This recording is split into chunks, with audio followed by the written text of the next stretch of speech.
What is up, my lovely oddies and edettes? Today I'm going to be showing you how to make some battered French fries. These fries are so underrated in my opinion, but this is all the ingredients that you're going to need. Your potatoes, my Chef Nellie's Anytime seasoning, link in my bio to purchase. You're going to need 2 cups of flour and about a cup of water.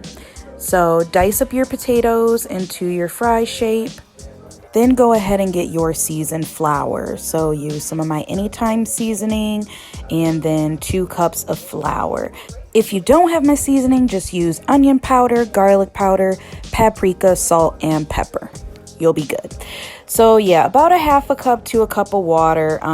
You don't want it too thick. And then you want those potatoes completely dry so they'll stick good onto that batter. And then carefully drop them into your oil, 350 degrees for about 5 to 6 minutes. And make sure you spread them apart so they don't stick together either, because that'll happen. Also, get a cooling rack. Do not cool these on a paper towel, on a napkin, on a newspaper, nothing. Get that cooling rack because that is how these are going to have that crunch to them.